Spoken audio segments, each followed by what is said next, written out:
वेद की कोई भी बात है, उस एक भी बात को आप फॉलो कर लो, उस एक बात के बल पर आप भगवान के परम धाम तक पहुंच जाएंगे।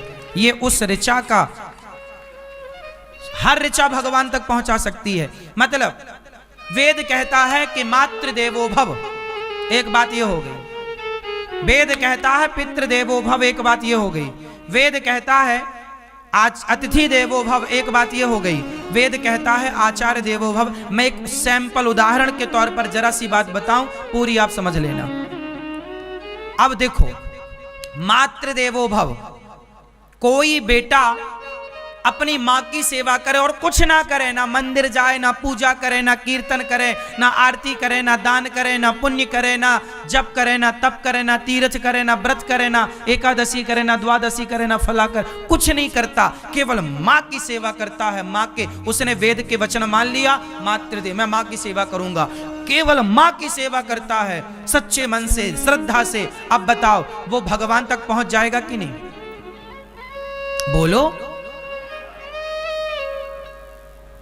यही ऋचाएं हैं कि आप वेद के किसी भी ऋचा का आश्रय लीजिए, वेद के किसी भी वचन का आश्रय लीजिए, वो वचन आपको भगवान तक पहुंचा देगा, क्योंकि वचन भगवान की पत्नी है।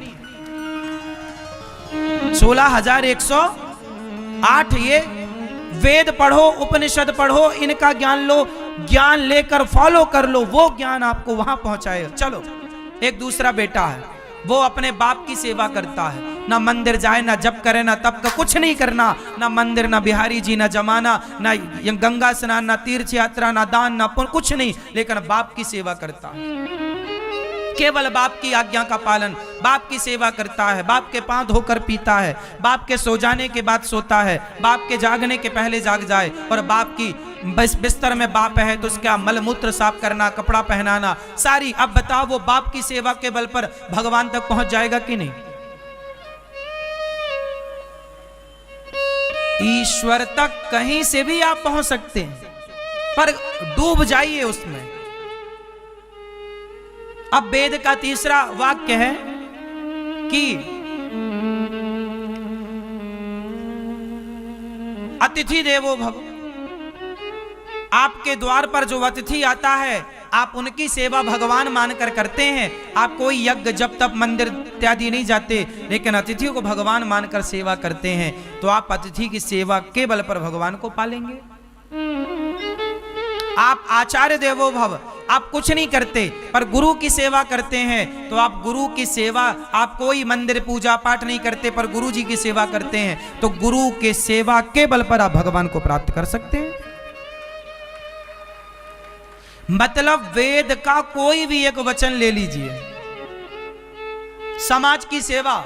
अब जैसे ये दास अनिरुद्ध आपके सामने बैठा है, हम मंदिर नहीं जा पाते, हम परिक्रमा नहीं लगा पाते, हम पूजा पाठ ज्यादा जप तप नहीं कर पाते, कुछ नहीं कर पाते, पर सेवा करते हैं संतों की, माताओं की। हमें विश्वास है कि संतों की सेवा, क्योंकि वेद का वचन है सेवा करो, सेवा से भगवान मिलते हैं। 18 पुराण लिखने के बाद व्यास जी से पूछा गया, 4 वेद और 18 पुराण लिखने के बाद व्यास जी से पूछा गया कि 4 वेद कौन पढ़ेगा, किसके पास समय है? 18 पुराण कौन पढ़ेगा, किसके पास समय है? आप एक लाइन में अपना 18 पुराण और वेदों का सार बताओ। तब व्यास जी ने कहा, वेद पुराण का सार है कि केवल सेवा करो, सेवा के बल पर भगवान की प्राप्ति होगी। मानव की सेवा करो, ये पूरा अर्थ है सबका सार, सेवा।